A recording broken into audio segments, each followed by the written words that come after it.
والسلام على أشرف المرسلين وحركة السلام يا مسؤولين الأصدقاء بدوني ربيعين لا حرية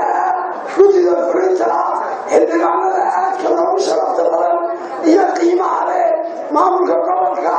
اللي كتشام على إمام تلفاني كي يعرفوا كله وعلى السلام عليكم سلام سلامك السلام عليكم ورحمة الله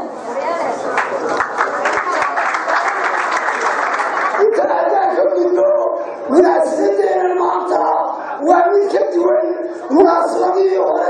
وعشقين تلاك الدنيا تلاك الله تكيني لها وقصر معايا حسن وطني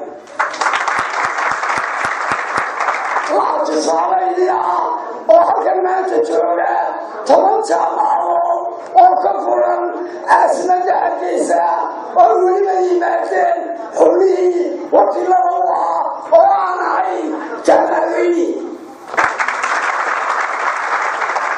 وعلى كم معلقيا دليل إلى برشي أنا كان يقصني إسلامك لما بيلو استمتعوا هذا اليوم علي كل واحد حديث كقولك تبقى على الموت الكمليين قدنا دليل الله نعم ستين إيانك اللي تتمنى يصبر qaaliga ee ku soo biiray maanta xisbiga wadani una arkay halka kaliya ee ay ka filin karaan ujeedada iyo himilada ay leeyihiin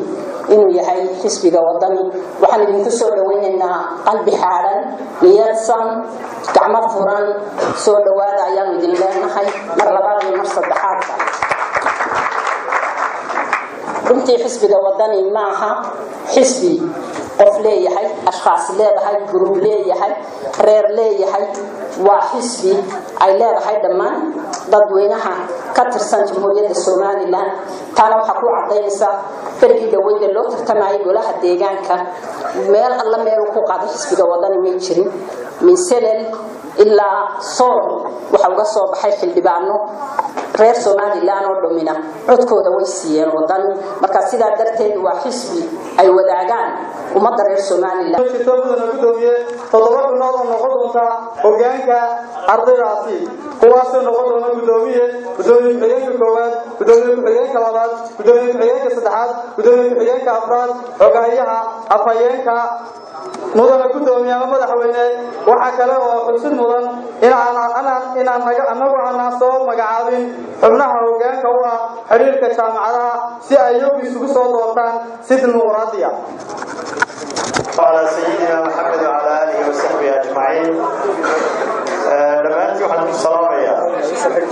صلاة إسلامك السلام عليكم ورحمة الله وبركاته. أنتي ما توحوا مضن أو هلقا فرنيا وعوية أرضية الرقة جامعة السودانية مركائية أيام مهارية iyaga soo dhaweyn kale iyaga maanta iskale xasan sheekhan ugu arooso koobdoona khudbadayda oo intii aan lahaa hore loo yiri waan jecelahay inaan halkan marka hore taasuuga diro allah u naxariistee xirsi cali ducaale hore oo ahaa taliyihii booliska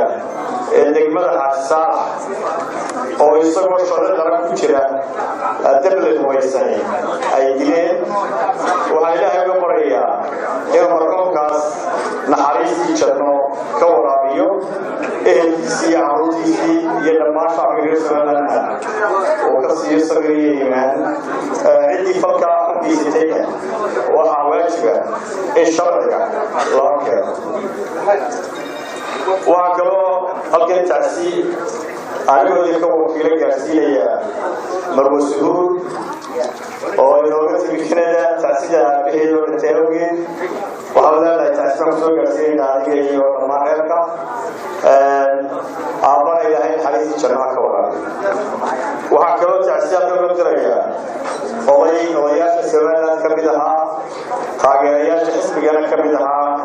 caaqil xasan aadan jirde oo isla ilaahay u barakayn xariisi janno ka waraabiyo dhammaanteena sabir iyo iimaan laga siiyo waxaan kaloo jecelahay inaan bilaabo khudbadayda dhalinyaradu waxaa ugu badan ka cabanayay shaqalaan bay ahayd shaqalaantii waxay keentay tahriib waxaynu ognahay boqolaal tirakoob saxa mahayno haddana kumanaan ma noqon dhalinyaro habla iyo wiilabadii oo inagu qaadaya haddii aan kelmad kula ka idhaahdo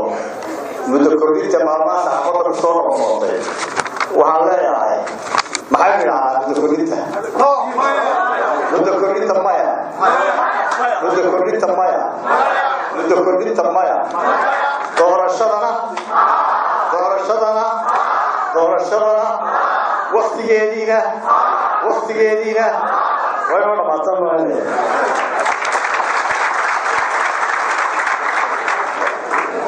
diiwaangelinta codbixiyaasha waxaynu si aynu doorasho xor oo xalaal u helo qofka muwaadinka ahi wuxuu xaq u leeyahay hadal marka waxaynu doonaynaa inaanay doorashadii naga noqon tii deegaanka beri lawidoo kale oo saas maaha waddanka ma khalmiyay geliyahay marka waxaa la samayn doonaa diiwaangelinta codbixiyayaasha waxaan dhammaan axsaabta qaranka iyo xukuumadda iyo guddiga doorashooyinka qaranka iyo akaadamiyadda intaba ugu mahadnaqaya in qarankani mowqif midaysan ka qaatay diiwaangelinta codbixiyayaasha waxay isku waafaqeen in la sameeyo waxay codsi u gudbiyeen mujtamaca caalamka ee inaga caawiya arrintaas iyaguna way nala qaateen waxaynu ka taxadiraynaa dhammaanteed tallaabo kasta